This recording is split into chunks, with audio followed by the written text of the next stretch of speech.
Today we're beginning a course on anger management, domestic violence, and abuse. And why is it that we are offering this course? It's because you as a counselor are going to run into a lot of situations where you're dealing with anger management, domestic violence, or abuse of different types, like verbal abuse, like sexual abuse.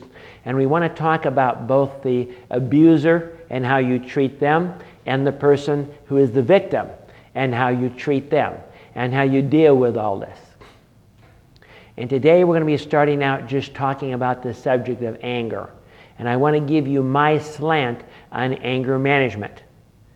I'm giving it to you because I believe it's the best way to approach this subject. There are a lot of other things. As an example, I just read another book that was supposedly based on the Bible in the area of anger management, and I'm afraid it was pretty confused.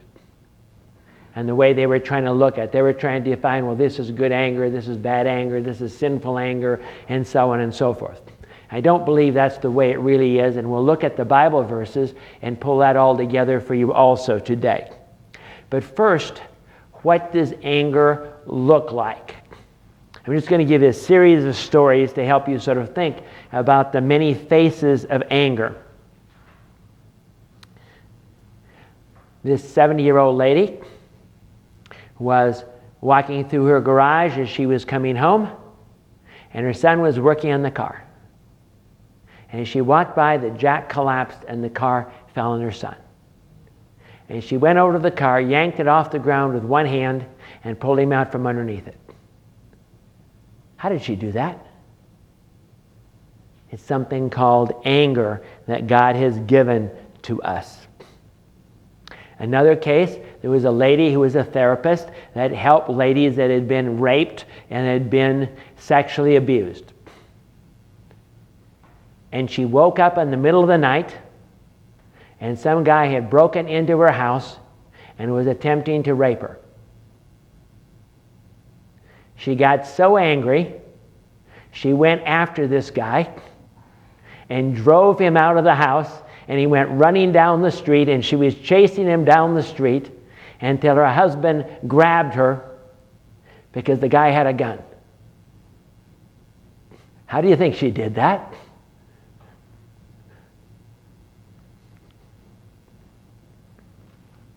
In Vietnam, there was a tank commander. He realized his tank had just been hit and the ammunition was on fire.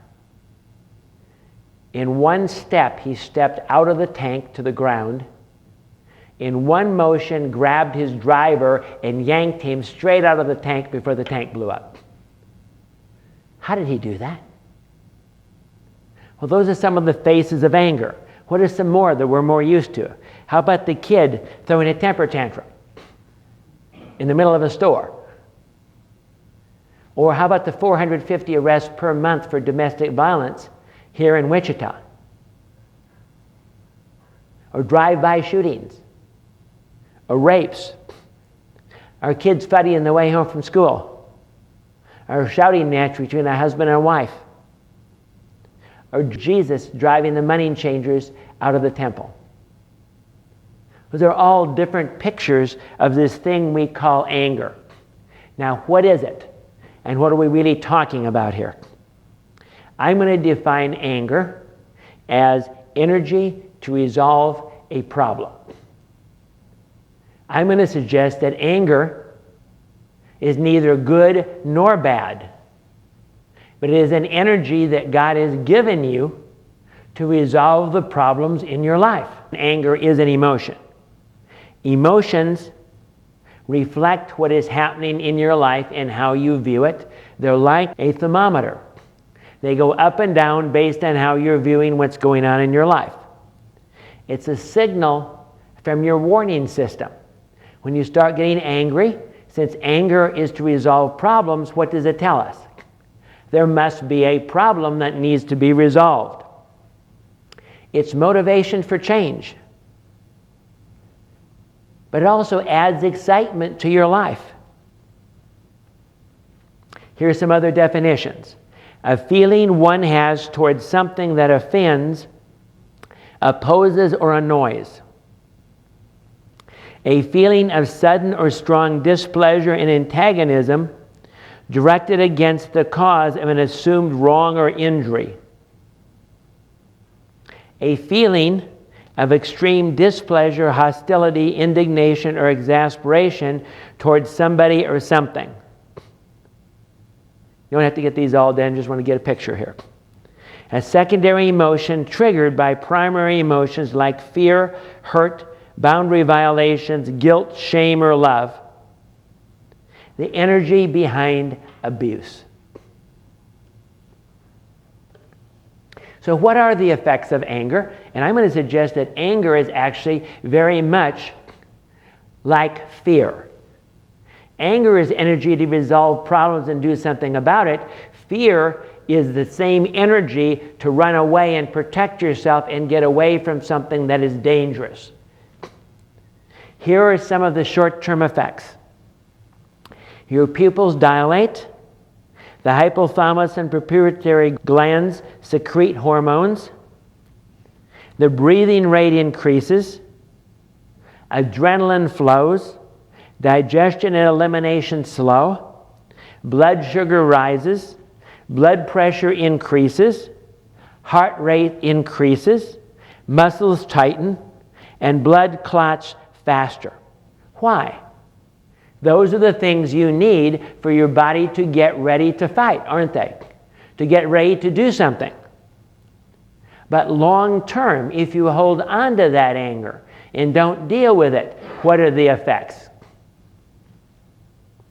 Hives, eczema, cold moist hands, runny nose, asthma, diarrhea, constipation, nausea and vomiting, ulcers, migraine headaches, high blood pressure, low back pain, glaucoma, heart disease, cancer, accident proneness, and lower immune system. What's that telling us? This is a pretty serious subject that we are dealing with here. If you don't deal with it correctly, there are long-term consequences and problems. And we didn't even mention the psychological ones. Those are just the physical ones. What is anger for? Anger is a necessary emotion to live in a world that is sometimes dangerous, abusive, or cruel. It exists for self-preservation and protection. Without anger, you'd only be afraid. Anger is emotional energy for creating and maintaining healthy boundaries and resolving problems. Anger provides the power of life. Suppressing anger suppresses your power to heal and all the emotions below it. You can't feel safe or secure without anger because you feel unprotected. Accepting anger as a part of yourself is necessary for self-protection. Anger provides the energy to withdraw, attack, or compromise. What causes anger? We're going to see there are a lot of different things that cause anger. And we'll talk about those a lot more next time. Boundary violations and offenses, primary emotions, perceptions of how things are, excessive dependency, need to control, need deficits, pride, fear, loneliness, inferiority, catastrophizing, making things bigger than they really are, past experiences that were similar, and failure to use anger correctly in the past. If you don't deal with it now, you're going to have to deal with it later at some point because it's going to cause you long-term problems. What are the types of anger? Well, in the Bible, there are several different words for anger, so I'm going to suggest that if you really want to study Bible verses, you need to look up the Greek. Because otherwise, you're not going to understand exactly what it's talking about. The general type of anger in the Bible is orge, O-R-G-E.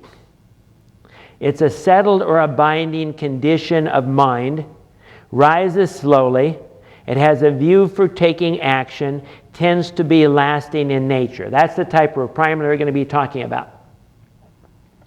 But then we have provoked anger, paragismos. It's a stronger form of orge. It's a continued state. It's based on provocation. It's righteous resentment. It means to quiver with strong emotion, irritation, or exasperation. Then we have outbursts of anger. This is thumos. It's usually interpreted as wrath in the Bible. It's a very agitated condition, an outburst of indignation from within, quick to rise, not as long-lasting as orge. Doesn't always carry the idea of revenge. It blazes quickly and goes back down. And then we have rage, pharoazu. This is a confused anger. When a person's in a rage, it doesn't make any difference who's around them. They're going to attack because they really don't know what's going on in their anger at that particular time. It's usually a mixture of unresolved pain, fear, and anger over time. It can lead to illness like depression, abusive behavior, suicide, or homicidal tendencies.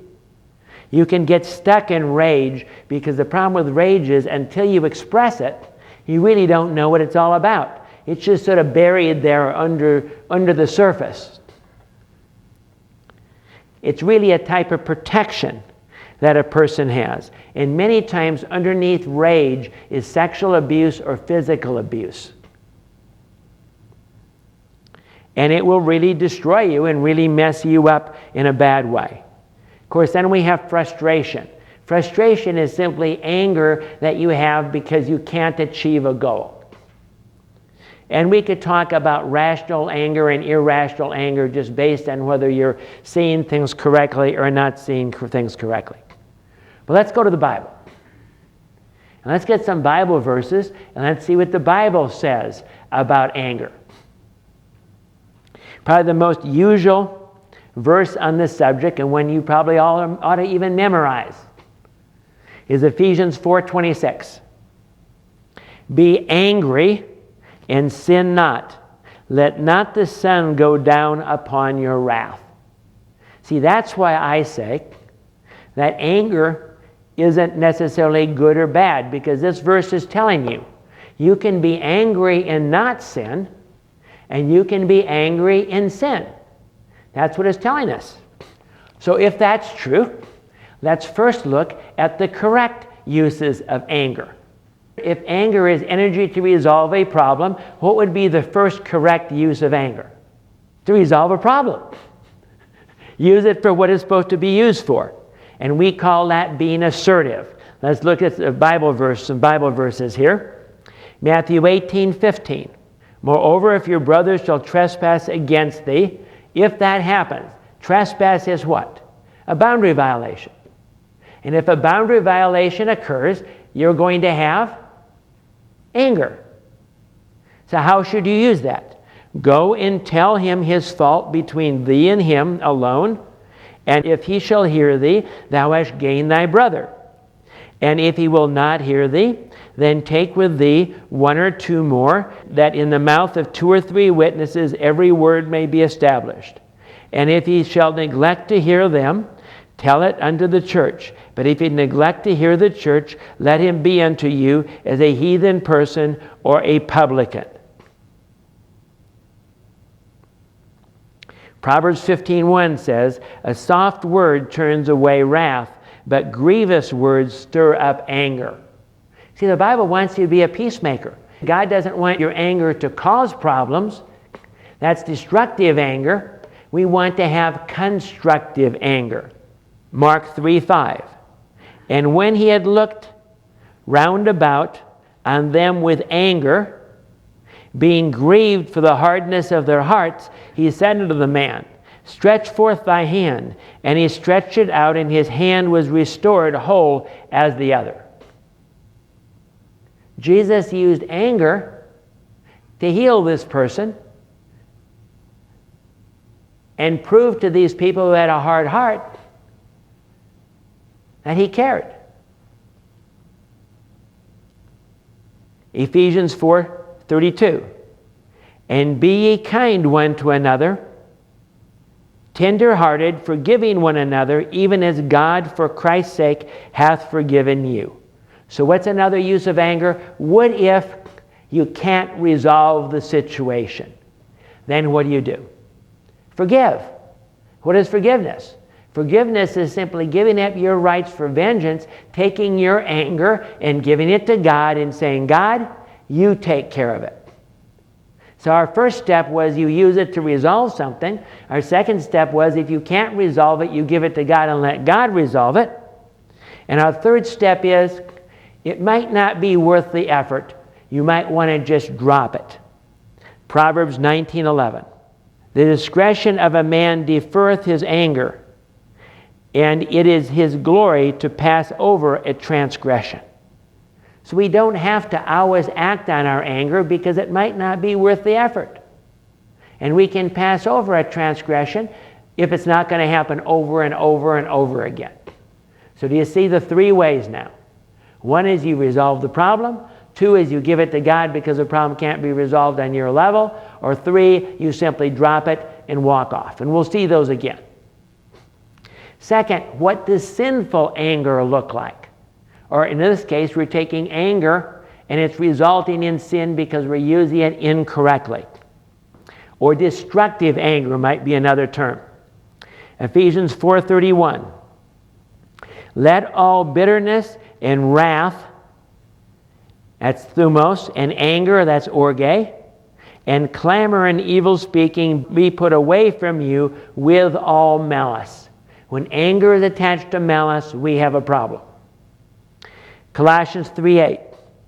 But now you also put off these: anger, wrath, malice, blasphemy, filthy communication out of your mouth. God's saying, see, that's aggression. That's one of the wrong ways to use this, is to attack people with your anger. Next, displacing your anger. Proverbs 29:22. An angry man stirreth up strife, and a furious man aboundeth in transgression. And Colossians 3:21. Fathers, provoke not your children to anger, lest they be discouraged. You can be angry and you can just be stirring up problems. That again is a wrong way to use your anger. You can also stuff it. Leviticus 19:18. Thou shalt not avenge, nor bear any grudge against the children of thy people, but thou shalt love thy neighbor as thyself. I am the Lord. When you take it and you just bury it inside of you and you have this grudge against somebody, that again is a wrong way to be using anger. Personalizing it. Let me ask you a question. Is the problem a person?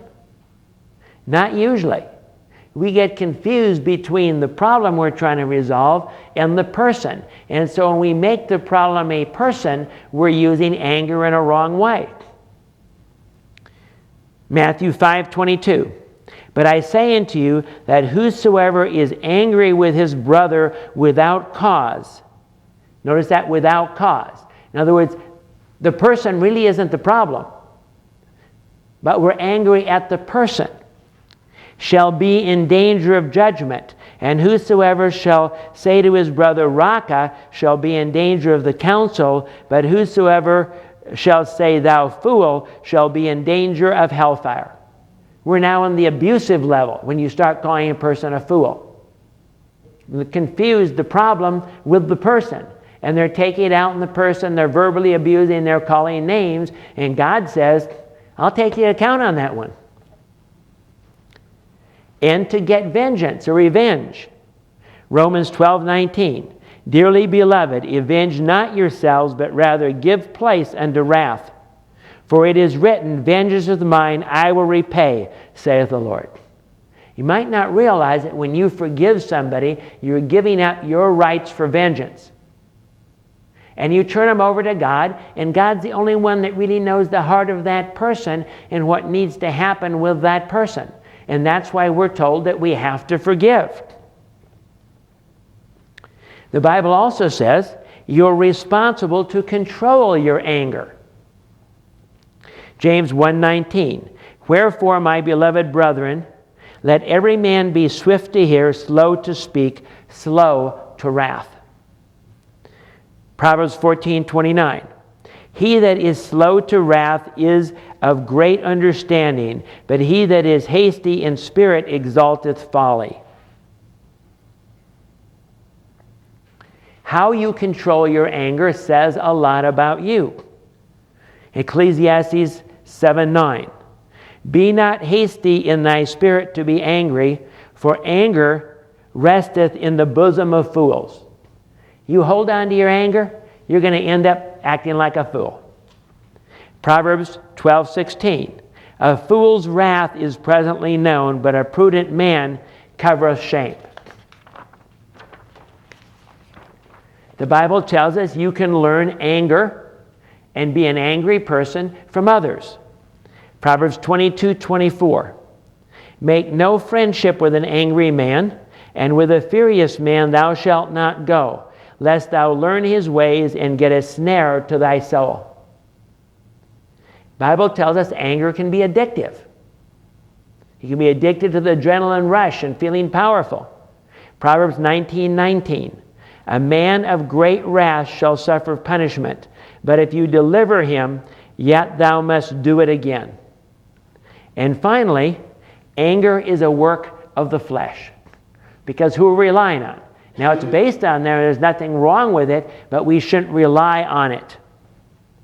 Now the works of the flesh are manifest, which are these: adultery, fornication, uncleanness, lasciviousness, idolatry, witchcraft, hatred, variance, emulations, wrath.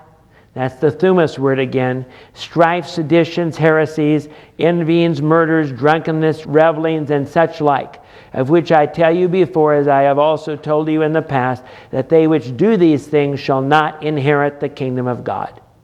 And finally, James 1:20. For the wrath of man worketh not the righteousness of God. Notice it didn't say the orge.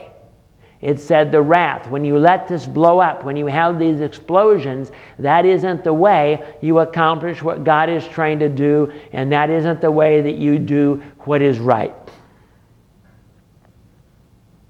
So now let's get a hold of this, and I want to finish today with two things.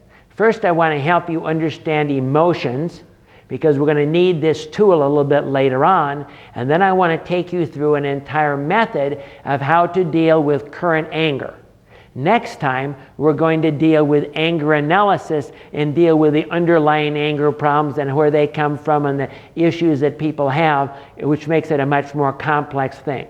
Handling anger when it happens right now, though, is obviously the first step. So the question is this: how are emotions like anger described, and how are they controlled? I'm going to use a little story, and I got this story from a seminar at St. Joseph Hospital here in town. But it makes this really clear, and I want you to play this game with me, okay?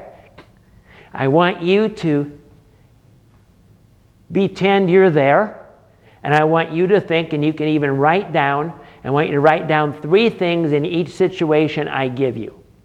First, what is your emotion? This is how emotions are described. How high is it on a scale of 1 to 10? 1 is a little bit, 10 is absolutely furious. And who's it directed at? So those 3 things. Here's the story, and I want you to put yourself into the story, and you're going to learn some things about yourself and some things about emotions and anger. Here's the story. It's 100 degrees outside. You have a particular item you have to get from the store. And the only store in town that carries this is Dillon's. And you go to the store, and their air conditioner is broke. It's as hot inside as it is outside. And the lines are all the way back the aisles. And you've been standing in line for half an hour now, and the line hasn't moved. And on top of that, the person in back of you is jamming you with their cart. Now write down, what is your emotion? Who is it directed at? And how high is it? And everyone in this room is probably going to have different numbers. But they're going to range from some irritation, but most of you are going to have numbers maybe like in the 5, 6, or 7 or higher, and it's probably going to be anger or frustration, and it's going to be directed at either the person hitting you with a cart, the manager of the store, the person doing the checkout, or whoever required you to get this particular object. Do you see how that would be different? But I want you to put that down and get that picture, okay? That's how you would react to this situation. Got it down? So you finally decide you're going to talk to the person that's jamming you with the cart. And you turn around and you notice that they have a red and white cane. That means that they're blind. Now, do it again. What is the emotion that you're feeling now? How high is it, and who's it directed at? For most of you, it's probably going to change dramatically. You might feel pity. You might be angry at yourself for getting angry. And probably the level of anger has dropped a lot, or you've changed to pity or something else or some other feeling. And it may be directed now at that person. See, do you have your information written down on that? So you turn around, get jammed several more times, and you hear somebody come up and talk to the person behind you. And you sort of eavesdrop on the conversation. And from the conversation, you realize that the person isn't blind at all, and they're just setting you up to make a fool out of you to see how you're going to react. Now, what is your emotion? How high is it? And who is it directed at?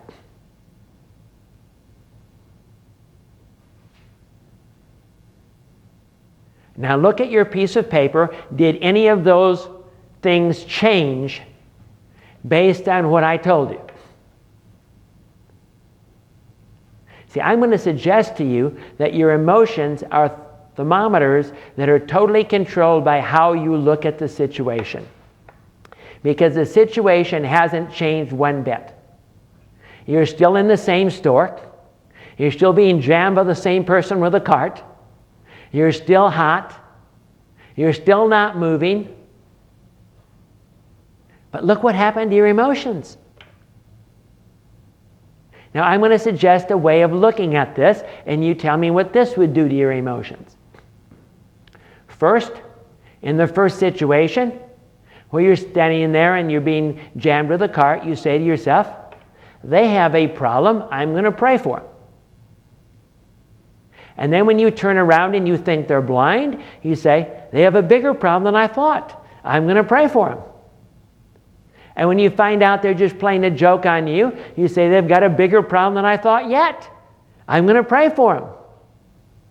What would that do to your emotions? I'm going to suggest it would change them from this to maybe that. So what am I showing you? The words that you say to yourself, the way you look at things, determines your emotions and especially your anger level. And we're going to see that in a little bit, where we need to understand that, and we need to put that together in what we're going to call current anger management.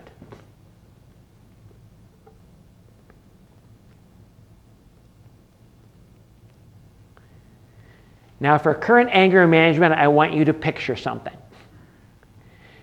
When you were a kid, did you ever go to a playground where they had one of those really steep metal slides? You know, about 10 steps, 10 foot high, and they went almost straight down? Okay, this one is covered with grease.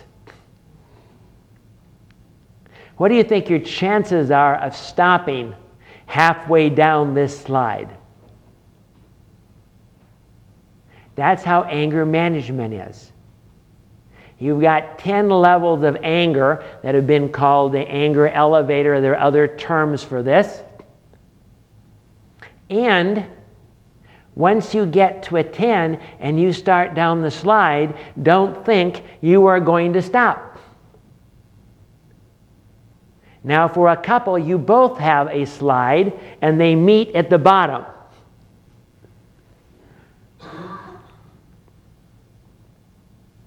So if we're going to try to solve this problem and deal with anger management, what is going to be the first step? The first step is you have to recognize that you're angry. Because if you don't recognize you're angry, you can't do anything about it. There are 4 different ways that you can recognize that you're angry. One is the words that you're saying to yourself. You know, if you want to skin them alive and burn them at the stake, that probably gives you a hint that you have some irrational anger there. Or the things you say, if you're starting to verbally abuse, if you're starting to cuss. Your thoughts, what's going on in your head. Your body signals. I had one particular lady that her husband, he never thought he was angry, and one day she said, "You're angry." "No, I'm not." I said, "Look in the mirror." His face was totally red. We have hair stands up in the back of our neck, we get angry, we clench our fists, we do all of these kind of things. And finally, your behaviors. Are you slamming the door? Are you pounding on the table? Are you screaming? The object here in anger management is that you go through these and figure out what yours are, so when they happen, you can recognize and say, "You know what? I am getting angry." Now, when you get angry, then we come to step number 2. Step number 2 is taking a timeout, a strife break, or an anger break, whatever you want to call that. I usually don't like the timeout because people say, "Well, I'm like being a kid or something." But why do we need to do that? To stop you from escalating, because most of the time if you're angry, you're going to continue talking to yourself. We call it en-angering, and you get yourself more and more and more angry, and you go right up those steps until you go sliding down that grease slide. So we need you to stop. And then after you stop, we then need to talk ourselves down. Now I'm going to give you my strife break that I use in counseling. I have the couple agree that they will take a strife break. But because many people see strife breaks as abandonment, this won't necessarily happen. Now abandonment and strife breaks are different, because in abandonment you don't know when the person's going to come back and are they going to deal with the issue, where in a strife break you always set a time. So here's my 3-level strife break. Level 1, you say, "We need a strife break." That means if you're in the car, you stop talking about the subject. If you're in the house, you go to different rooms and you talk yourself down. How do you talk yourself down? By saying to yourself, "You know what? Did they really mean this? Are they really out to get me?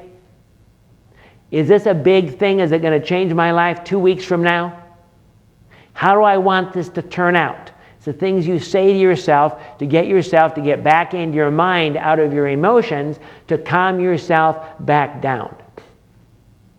But what if the other person won't take the strife break? They just follow you around and keep arguing. Then you have this revelation. You know what? I need to go to the bathroom. So you go to the bathroom and lock the door, put earplugs in your ears, and pull out the magazine you stashed there, and let them yell and rant and rave or whatever they want to do for half an hour, or until they get calmed down. But I have clients who will say, "But he'll knock the door down. She'll break the door." So then you have a right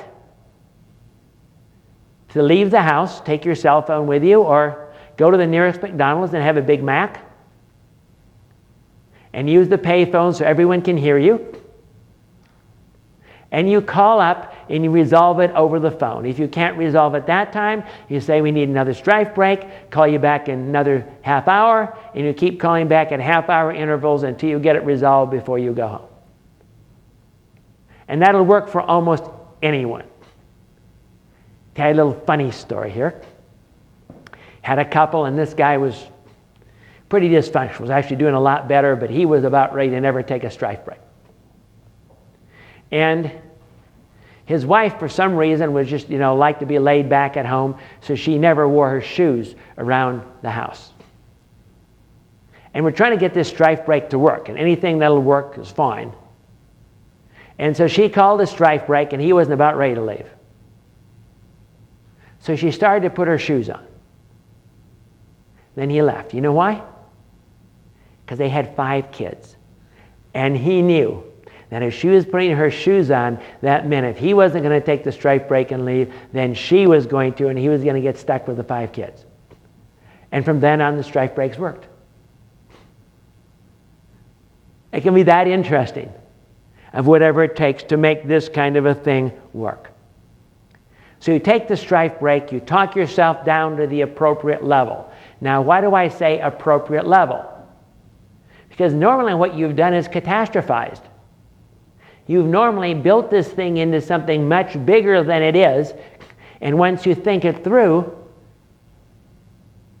you'll get down to what amount of energy you need to resolve the problem.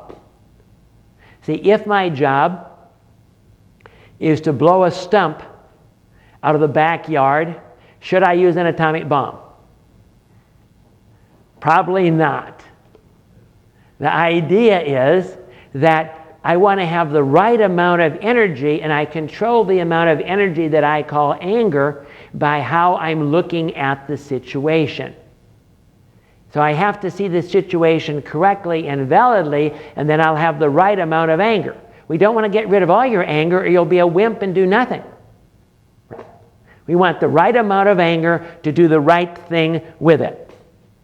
So now that I've got it down to the appropriate amount of anger, let me just make a comment here. We'll be dealing with more of this next week. But if, for the average person, this situation would cause me this much anger, and I have that much anger, what does it tell me? Either I'm catastrophizing, or this much anger is coming from someplace else.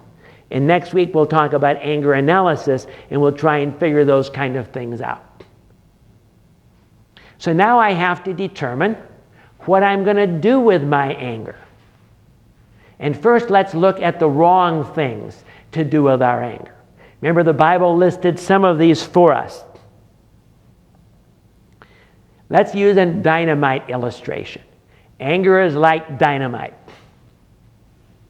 You hand me a stick of lit dynamite, and I throw it back at you. That's called aggression. You cross my boundary, I cross your boundary. You hand me a stick of lit dynamite, I throw it at somebody else in the class. That's called displacement. The usual one is the guy couldn't get angry at work because he loses his job, so he takes it out on the wife, who takes it out on the kids, who takes it out on the cat, who takes it out on the dog, or whatever.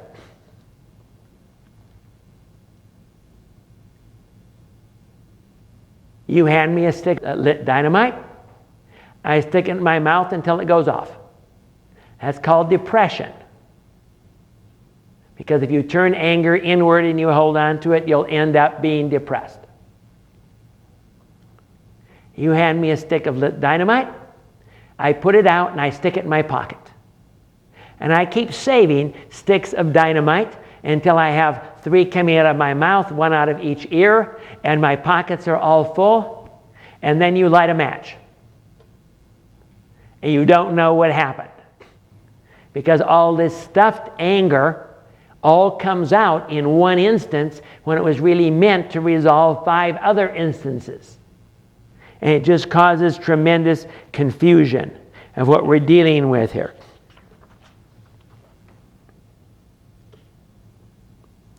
You hand me a stick of lit dynamite, and I tell you, you know what? You're my best friend. and I put my arm around you and give you a big hug as I stick it in your back pocket. That's called passive aggression. It was I act like it's no problem at all, but I get back. Somehow I use the energy to get back at you some way that you can't blame me for. And finally, personalizing it. You hand me a stick of dynamite that I'm supposed to use to blow up this stump. Instead, I use it to blow you up. Do you see all of those? Okay, now how about the right ways to use it? Well, there are 3 basic right ways to use it, and we found those in the Bible. Remember those? The first one is to use it to fix the problem. That's what you were given it for. You use that energy in an appropriate, assertive way to fix the problem. If you can't fix the problem, and there are things in life in which you cannot fix the problem, you have to sort of turn the thing over to God. And that's what you do. Anytime you have a problem that you can't handle and you can't fix, you forgive the person, turn it over to God, and you let God deal with that problem. And the third one is you drop it. Going back to my dynamite illustration, in the first one, you hand me a stick of this dynamite, and I blow the stump up with it. In the second one, it's too big, I can't handle it with it. I just get rid of the dynamite, give it to God, and let Him deal with it. In the third one, it's not worth it, so I put it out, I drop the dynamite, and I walk off. I might have to grieve my loss. I might have to deal with it, but it's something I can't deal with, and it's something that isn't probably worth the effort for me to deal with, so I'm going to drop it or give it to God. One of those. One more issue. This came out of the first verse that I read to you. Do not let the sun go down on your wrath. You need to use your dynamite that day to deal with it as much as possible. As soon as you can, get rid of this stuff so you're not holding on to it and it goes off in a wrong direction or causes some other problem. And then start the new day without built-up anger. Let me give you an example. In our domestic violence group, when I was teaching it, a man came in, had just had a massive mess at work. Really angry. Well, the whole group, we all tried to help him. We got him down from about a 10 to a 7. Now, if you only get yourself in a given day down to a 7, what does that mean about your next day? You only have 3 to work with. Do you see why you want to get down to a 1 every day? Because otherwise, another important thing, you have only 1 emotional level. And so, you might have had a problem at work that got you to a 5. You get home and the kids left the toys out and the place is a mess. You get to a 9. Your wife sneezes and you're on the grease slide on the way down.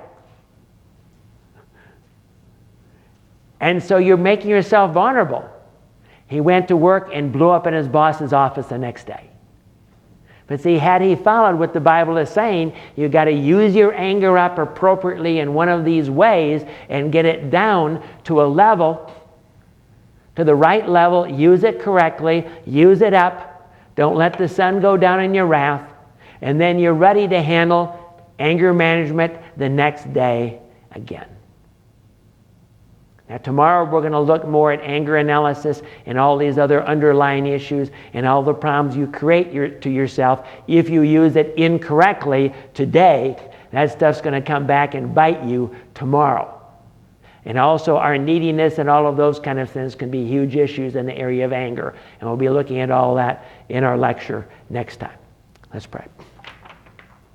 Lord, we thank you that you've given us this wonderful gift of anger. Yes, we realize it's gotten a bad rap because so many people use it wrong. But we ask, Lord, you would help us to get to the place that we can use your wonderful gift No matter what other people do, no matter what other people say, no matter what happened, that we can use it appropriately to resolve the problem as you intended it to be. And we give you all the glory and the honor in Jesus' name.